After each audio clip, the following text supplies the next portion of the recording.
चीन की जानिब से अगले हफ्ते अपनी सरहदें दोबारा खोलने के ऐलान के बाद दीगर ममालिक के बाद इटली चीनी सयाहों पर लाजमी कोविड टेस्ट नाफिज करने वाला नया मुल्क बन गया है। जापान, मलेशिया, ताइवान और भारत की तरफ से भी सख्त इक़दामात सामने आए हैं, जबकि अमेरिका ने कहा है कि वो कवानीन नाफिज करने पर गौर कर रहा है। तकरीबन 3 साल की पाबंदियों के बाद चीन 8 जनवरी से लोगों को आसानी से सफ़र करने की इजाज़त देगा, जबकि दूसरी जानिब चीन में इस वक्त कोविड केसेस में इजाफा देखने में आ रहा है, जिसकी वजह से कुछ ममालिक मुतहरिक हो गए हैं।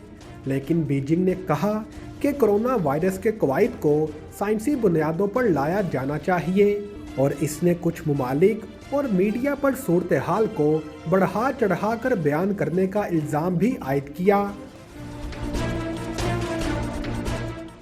चीनी हुक्काम ने बताया कि 8 जनवरी से चीन में दाखिल होने वाले मुसाफिरों के लिए करंतना की शर्त ख़त्म हो जाएगी और चीनी शहरियों के लिए पासपोर्ट की दरख्वास्तें दोबारा शुरू हो जाएंगी।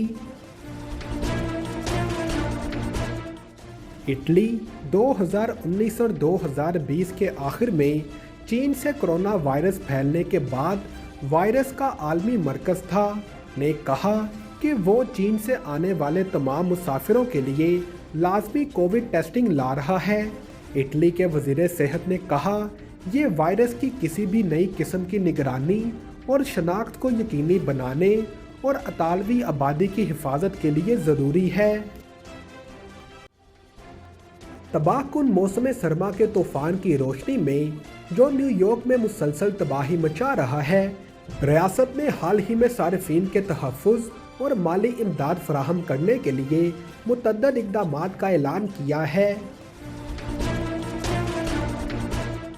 इन इक़दामात में कुछ बैंक फ़ीसों को माफ़ करना शामिल है और सारिफीन को मुमकिना कीमतों में इजाफे के बारे में ख़बरदार करना भी शामिल है।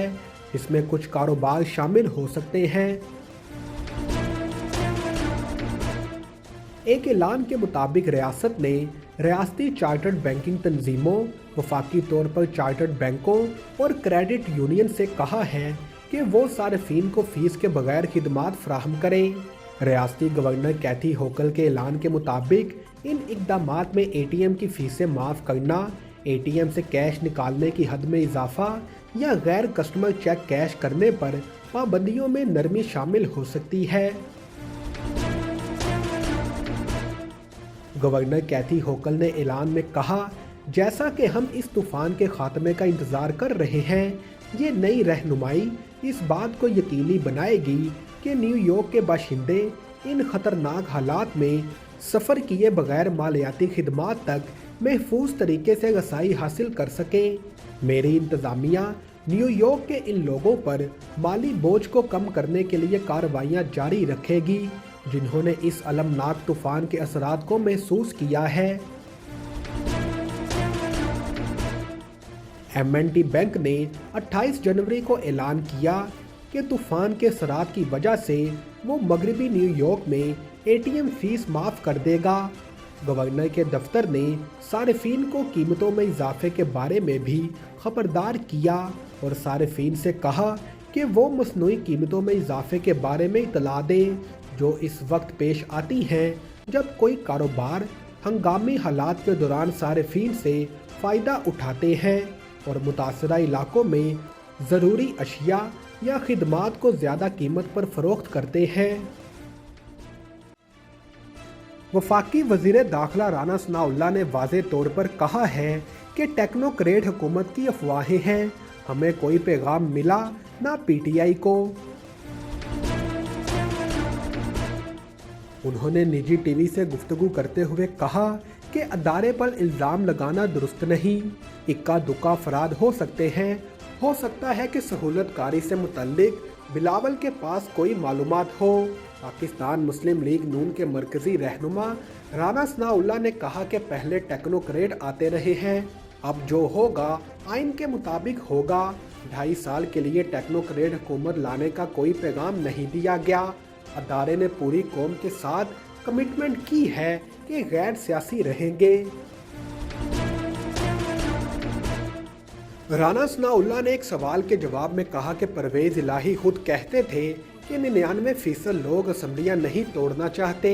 परवेज इलाही एतमाद का वोट लें, इनके पास 186 नंबर पूरे नहीं हैं। वफाकी वज़ीर दाखिला राना सनाउल्लाह ने कहा कि मुल्क मुश्किलात के दहाने पर खड़ा है। इमरान खान की शक्ल में ऐसा प्रोजेक्ट लाया गया जिसने मुल्क की तबाही कर दी। इसका अपना ही बयानिया और एजेंडा है। ये लोग हर रोज एक नई कहानी घड़ते हैं। पुलिस का कहना है कि थाईलैंड की सरहद पर कंबोडिया के एक होटल कैसीनो में आग लगने से कम 10 अफराद हलाक हो गए हैं। ये आग सरहदी शहर पोईपेट में वाक़े grand diamond city hotel casino में बुध को रात तकरीबन 11:30 बजे पर लगी। पुलिस ने बताया कि जब इमारत में आग लगी तो तकरीबन 400 लोग कैसीनो के अंदर मौजूद थे।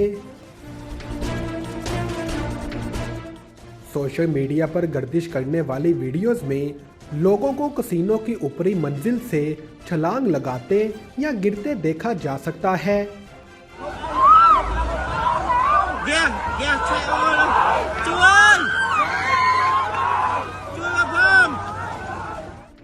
थाई वजारत खारजा के एक एहलकार ने खबर रसा अदारे को बताया कि जख्मियों में से कुछ को थाईलैंड के सूबा साकियो के अस्पताल में मुंतकिल कर दिया गया है। पोईपेट थाईलैंड और कंबोडिया दोनों ममालिक के दरमियान एक अहम क्रॉसिंग पॉइंट है। ये अपने जुएबाजी के अड्डों के लिए भी इंतहाई मशहूर है, जहां बहुत से थाई शहरी जाते हैं क्योंकि थाईलैंड में जुआ ज़्यादातर गैर कानूनी है। महंगाई के सताए अवाम के लिए 2022 भारी रहा। आटे के 20 किलो थैले की कीमत में 1000 रुपये तक का रिकॉर्ड इजाफा हुआ।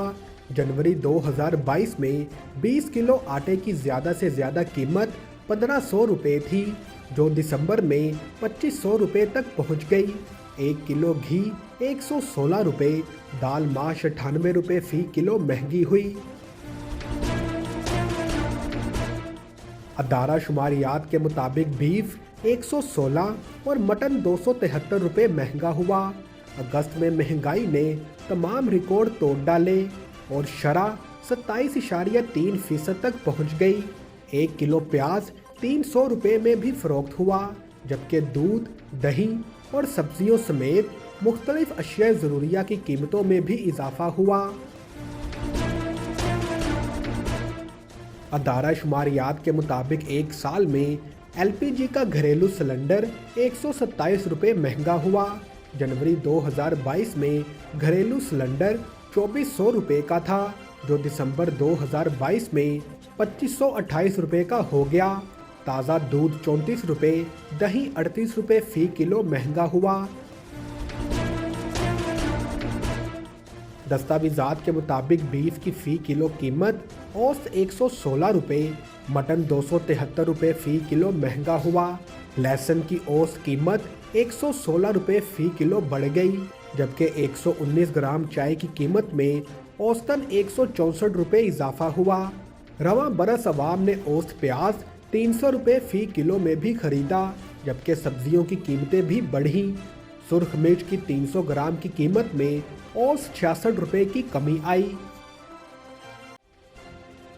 स्पीकर कौमी असम्बली राजा परवेज अशरफ से तहरीक इंसाफ के वफ्द की मुलाकात की अंदरूनी कहानी सामने आ गई। ज़राए के मुताबिक स्पीकर कौमी असम्बली ने मुलाकात में इस्तीफे न देने वाले अरकान और खुफिया राब्तों से बात करने वाले PTI अरकान से मुतल्लिक बात सामने रख दी। ज़राए का बताना है कि स्पीकर ने PTI के अरकान असम्बली की जानिब से हाज़िरी की बुनियाद पर तनख्वाह लेने का दावा भी किया। स्पीकर के इंकशाफ के बाद तहरीक इंसाफ का वफ्द एक दूसरे को देखने लगा। इस हवाले से असद कैसर का कहना था कि हम इस बारे में इमरान खान से बात करके आपको बताएंगे। दूसरी जानिब पीटीआई चेयरमैन इमरान खान ने शाह महमूद कुरैशी और परवेज़ खटक को लाहौर बुला लिया। दोनों पार्टी रहनुमा इमरान खान से आज जमान पार्क में मुलाकात करेंगे। पार्टी ज़राए का कहना है कि इमरान खान ने परवेज़ खटक और शाह महमूद कुरैशी को इस्तीफ़ों पर वाज़े मौक़िफ़ के लिए बुलाया है। ज़राए के मुताबिक शाह महमूद कुरैशी और परवेज़ खटक की आज इस्तीफ़ों के मामले पर स्पीकर कौमी असम्बली से मुलाकात होनी थी, लेकिन दोनों रहनुमा स्पीकर कौमी असम्बली से होने वाली मुलाकात में शरीक ना हुए। शाह महमूद कुरैशी की गैर मौजूदगी में असद कैसर ने वफ्द की क़ियादत की। पीटीआई ज़राए का बताना है कि चेयरमैन तहरीक इंसाफ इमरान खान पार्टी के अहम ओहदेदारों से आज इस्तीफ़ों पर मुशावरत करेंगे। न्यूयॉर्क में बर्फानी तूफान, मुजस्मा आज़ादी यखबस्ता हवाओं का तन्हा सामना करने पर मजबूर, सयाह साथ छोड़ गए।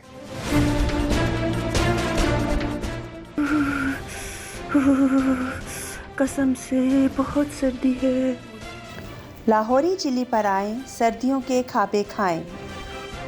फ्राई फिश, गर्मा गर्म पाए, haleem, chicken corn soup, biryani, nihari, mutton pulao, टिक्के, कबाब, गाजर का हलवा, कश्मीरी चाय। 1026 कोनी आइलैंड एवेन्यू, ब्रुकलिन, न्यूयॉर्क 7188591400। कसम से बहुत सर्दी है। लाहौरी चिली पर आएं, सर्दियों के खाबे खाएं।